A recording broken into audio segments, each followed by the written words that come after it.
we are in the end bit of September. We don't have a lot long to go before Christmas is hitting. So with Christmas tray, for the 15 years that we've been in the business, we noticed that usually if you are doing B2B, the busiest time usually is November. And if you are B2C, then the busier time tend to be sort of end of November, the first 2 weeks of December. We have chosen to not actually trade all the way till the very last day before Christmas holidays, because we noticed that, as we get closer and closer to Christmas, the demand of wanting, things yesterday is just becoming, harder and harder to fulfill. And of course, a lot of these people are pretty, frustrated already when they, come to us. So it just becomes, one of those things that we said, you know what, we don't need to make business this hard. We can take a few days off. So if you've been with us for any length of time, you might have noticed that we usually wrap up around 20th of December, and that's the reason. So going back to the Christmas tray, what I want to talk about is really making sure that you prepare for it. And we're in September, as I said. So if you haven't got your website up and running, it's really a good time to really get that, launched. I would highly recommend you to make it happen, make it go live before the end of October. Actually, in fact, even mid-October would be really good. So what it does is give you some runway, some lead time to, just iron out any kinks. For example, fulfillment could be one of those things that not necessarily glamorous, making sure that the stuff will go out, as they should, when they should, and, sorting out when you do your mail run, if you happen to be running, the orders to Australia Post or whatever, system you use. So some of those things does take, at least, and I'm saying like really at least, a couple of weeks before you can really, kind of get into a bit of a routine, a bit of a flow. So give yourself that time to get it up and running. And I always say the first website and the first, range of products that you have is really important, whether it is, tea or anything else. It's really important that you get your first batch out as soon as you can to get feedback. Instead of trying to make it perfect, instead of trying to have the perfect website, make it so that you can get feedback so you can continuously fine tune. The thing about business is it's no overnight success. It's always a continuum, and it's the consistency that is the super juice that make your business rock and roll. Again, whether it is tea, shoes, socks, perfume, whatever, products or services, it's really all the same from that perspective. That consistency is going to yield you the result that you're after at the end. Now, with Christmas, of course, there are a lot of people talk about, do I really have to theme it?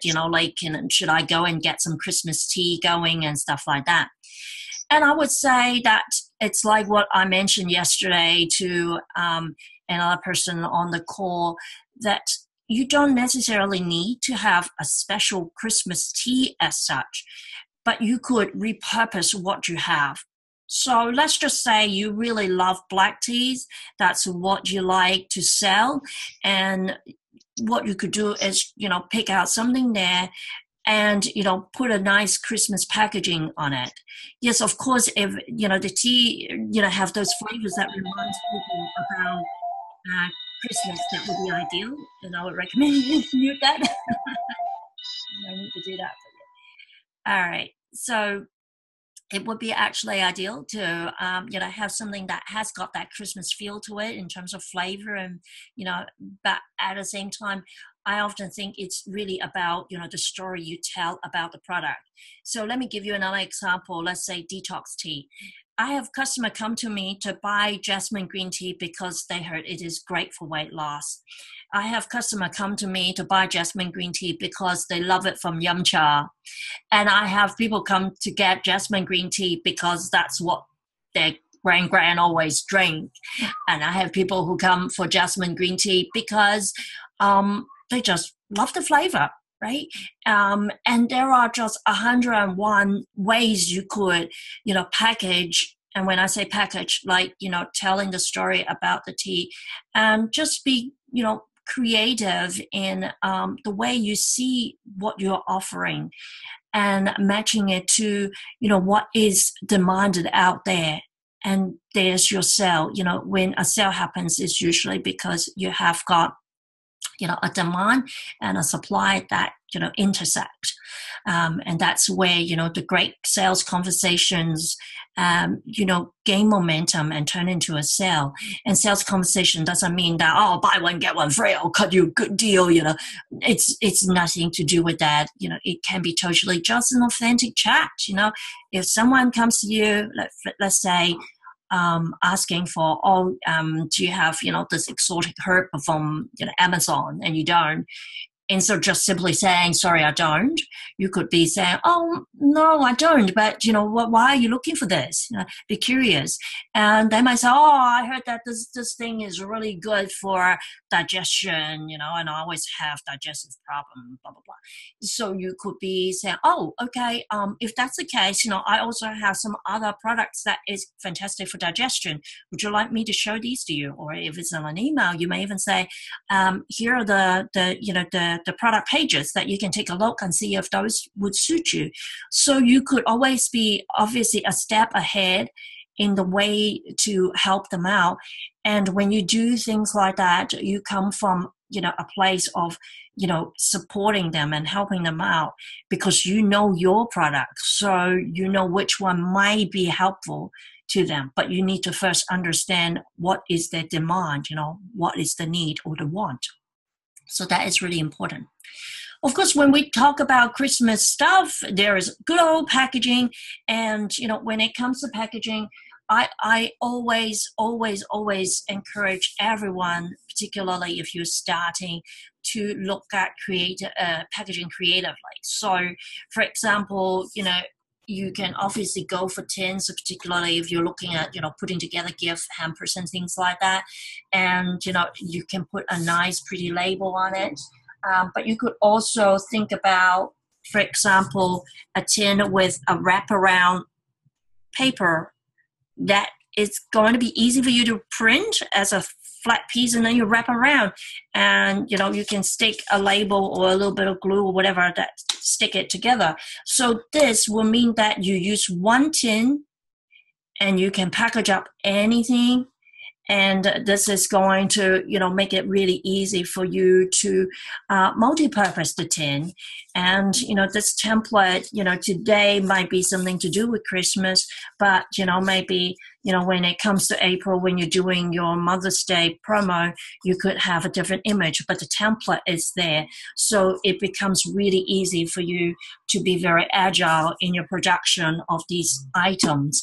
The other thing is the labels that I've talked about in some other videos is that, this one is actually harder to produce because every one label has to have this reverse white text on a color background. It is prettier, but the problem is that you end up losing the flexibility to multi-purpose your label. If you have 20 different types of tea, you end up having 20 different labels. Versus you could, for example, this is actually old labels here.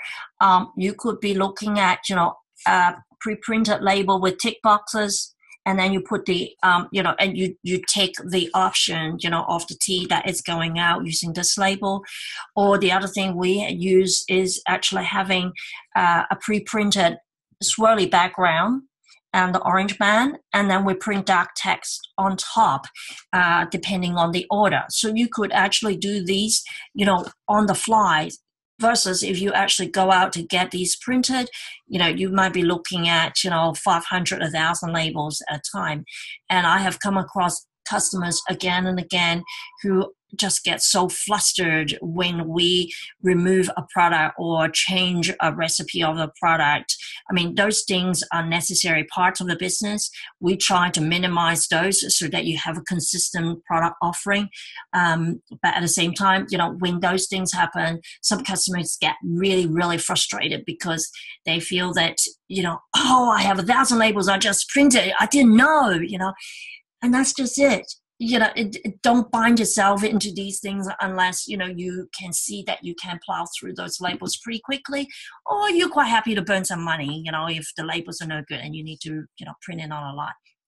So I always, encourage to try to do things as flexibly as you could, especially in the early stage of your business. The other thing you might also want to consider is that if the label actually reaches up to the top, to the lid, cross over, then, stick onto the body of the tin, what that could do is performing, a security seal for your tin, and all the customer need to do is just run a blade and, a knife through this gap here, so to open it. So, always, look for options there. So, when it comes to Christmas packaging, I would highly recommend not to overcommit to packaging end of things, unless you can see that you can also use it for like Mother's Days and whatever promotion that you have. So trying to keep it as multi-purpose as you could.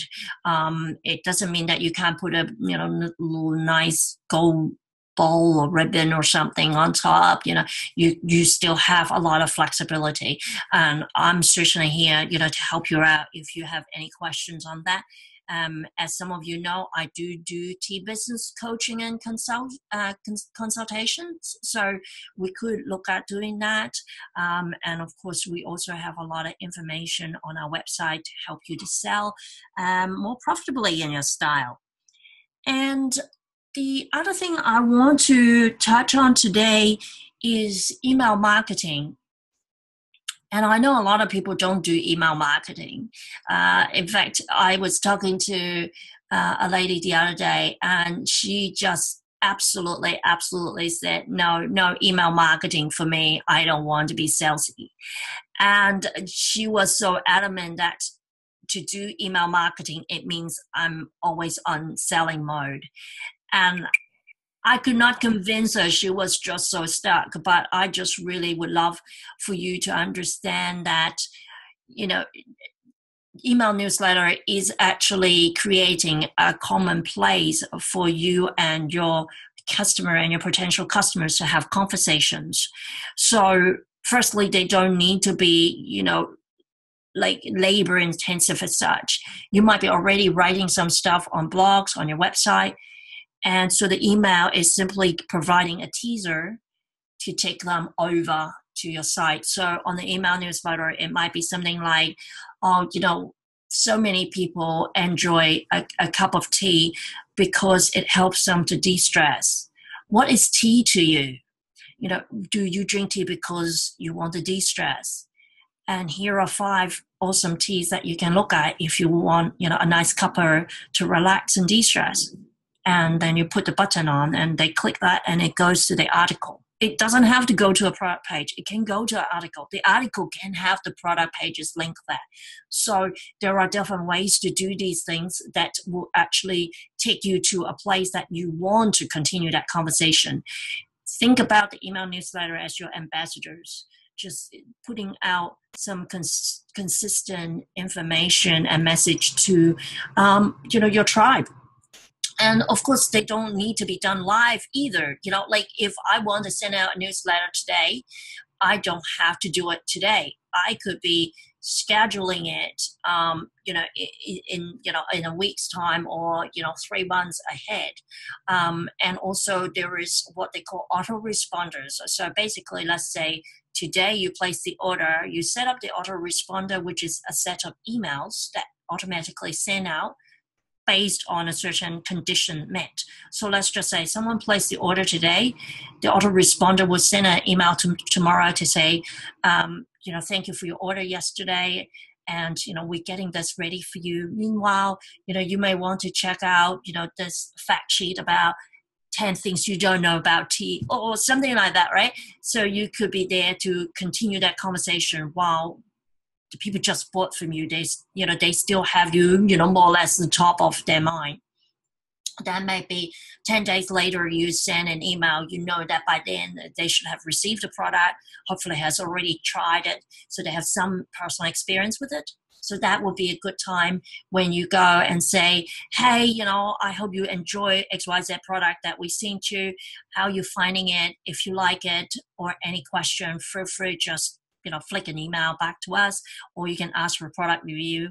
And maybe 20 days later, you actually ask them if,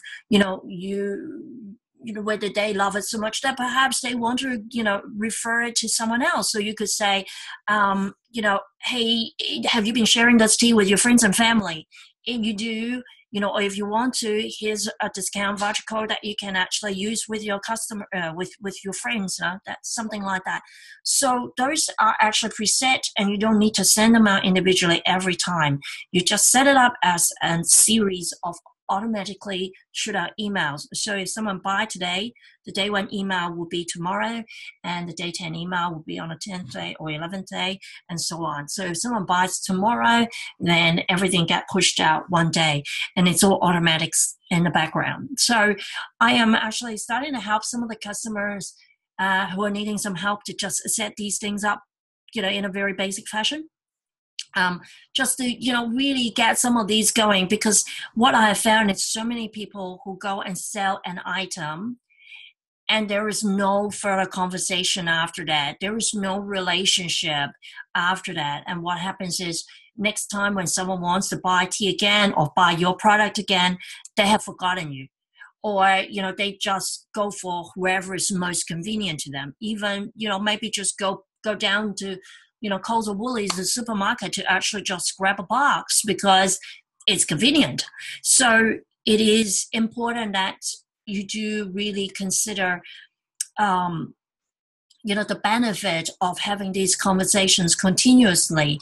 And if you have been collecting emails, please don't let them just sit around. It's really, really, really, really not a good idea to go and send an email out to someone that you got their email address like 6 months or even a year ago. I have a friend who actually does consultation. She's actually a health professional, and she collected a bunch of emails, about 100 of them. And she just didn't manage to carry that momentum, right? So she didn't send out anything to these people until about 6 months later. Now, in the email newsletter, she still actually sort of said, hey, we connected, a while back. I'm finally here. I want to, give you some tips on, improving your health and blah, blah, blah. But the problem is most people has totally forgotten who she is. And unfortunately, they didn't simply just unsubscribe. In fact, a lot of them just mark it as spam. And what happens is that the email service provider see a really high unsubscribe rate and said to her that, I'm sorry, I have to close your account and I have to suspend it because of this reason. So if you are going to do email marketing, I highly recommend you that, you set up those automatic pieces so that it shoots something out, strike it while it's hot. So if someone just bought something from you today, they gave you your email, their email address, that's the best time. That's the best time to start that conversation. And let that, sitting in the background if necessary, if you're not really want to send a lot of email newsletter. But, start that conversation, start that relationship. I must say that, for the 15 years that we've been, running the tea business, we have always been sending out newsletters. And I would contribute, a decent portion of our business and revenue for sure to email newsletters. They have really helped us. And some of these guys have been with us for as long as we've been around. We're very, very blessed to have these people, especially in this world of bings and dings. A lot of people are just too busy. So to actually have that kind of relationship, you have to put in a little bit of time and TLC. And the autoresponder is a fantastic way to do it. Okay, so that's the techie bit there. I'm going to just take a quick pause, have a quick sip of water. Anyone has any question? Because this session is supposed to be Ask Me Anything, right?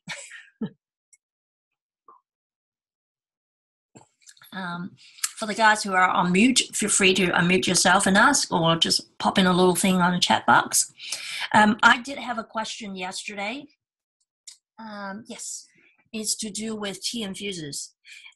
So someone asked me about tea infusers. These are what we call Tongs infusers. Thanks, John. And this is our heart-shaped infuser. Usually there is a chain on it, but this is a reject because the chain disappeared. So which one would be better? And I would say that this is not as ideal for a lot of people who have, weak wrists. The other thing is also that, imagine this is the tea. What happens is that you basically need to keep it open and then trying to scoop half of it here, keep it as tidy as you could if you're a little bit OC like me, and then trying to close it without, having tea leaves all over the place. And this is really just not a very easy operation. And also the space to infuse the tea is very small. So I don't recommend it. Comparing to the heart infuser, it is bigger and there's a latch there. So you just open up the latch, and then you open it up like this, put the tea leaves in, and it's bigger area. You can, actually get the spoonful of tea leaves in nice and comfortably, and then just snap it shut again, dangle that into your mug, and off you go. So of course, these are only two options, and these are, easy ones that you can use anywhere. I am still very much of the opinion that, if you are going to have 5 minutes to have a tea break, please have a good one, because even if you dangle a tea bag into a mug, it's still going to take the same amount of time. And, the extra wash up of, an infuser or something, it's next to none. So it's just, I think a lot of us are now coming around to understand that, this tea time is me time. And it's only 5 minutes. We're not talking about a lot of time. If you feel that you cannot even spare 5 minutes with yourself, put away your devices, your bings and dings, and just, look out the window, and just have a good sip of your tea and enjoy the flavor and the aroma and all that. You really need it. When you don't have that 5 minutes, if you say that, that's really when you need it. And I say that to a lot of moms with young kids as well. Mine are 9 and 7 now, so I started to regain some of my sanity. But I totally get it. Some days, we feel like, the whole world is on our shoulders, just too much to do. And if we can allow ourselves to just slow down and just take that 5 minutes and have a great cup of tea, it's going to do you so much more good. There's been a lot of research saying that happy people are more productive people. And that's so true. And if that cup of tea can bring you happiness, please go and have it. Whether you're, selling the tea and checking out the merchandise, or whether, you're doing something else and you just really, sometimes we get ourselves stuck in a corner, and that's probably the best time to have a cup of tea as well. Just take yourself off that rut, and don't do donuts on the road kind of thing. Really just give yourselves that graceful rest. So with that said, we have a few more minutes left. It's meant to be a 30-minute course. I'd like to try to keep that to 30 minutes. And I am going to share my screen, because I did say anyone who's going to be online today, live call, will get a little goodie pack. So I'm going to take you to a new site that I was just toying with for a couple of days, impurities.com.au. Some of you guys might have come across. It's a WordPress site, and I've just been messing around with adding the WooCommerce on it just to see how it works, because a lot of people are asking me about WooCommerce. Our own site is done in Shopify. I highly, highly recommend it. If you want to know more about Shopify, please come to me. So yeah, I added the WooCommerce, added a couple of products just to see how it comes through. And so here we are. I'm just going to get rid of this here.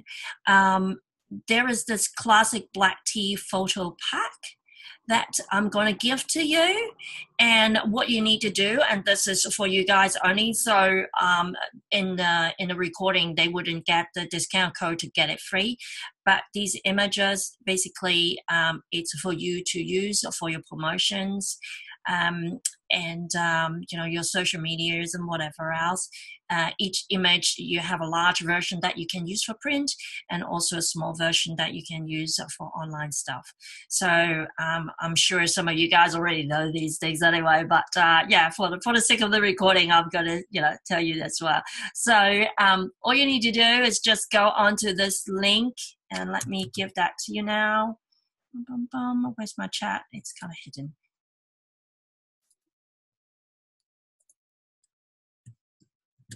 Okay. John, going back to your software question, it really depends on how involved you want to be. MailChimp is a good start. We have experimented with 1001. So I would say, MailChimp is a good start. If you want something a little bit more involved, ActiveCampaign, I have a love-hate relationship with it. But I would, just drop me a line, and then we can have a separate conversation if you like, on that.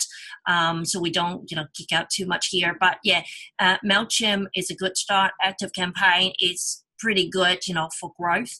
Certainly I've used a lot of others as well. Constant Contact, iContact, Aweber, Infusersoft, Entrepod. We've really we went and did a torture testing on a lot of those to see how they work. So I've given you the link there to go to that page, and please remember this link will only be live for maybe another 24 hours or so, with the code. I do hope that the code is actually still working, so I'm going to test that out. Just need to put the Zoom thing on the side, and this one on the side too. So go ahead and check out, and I'm just about to give you the code so that you could put in the code and you will get it free. But before I do that, I will wrap up the recording.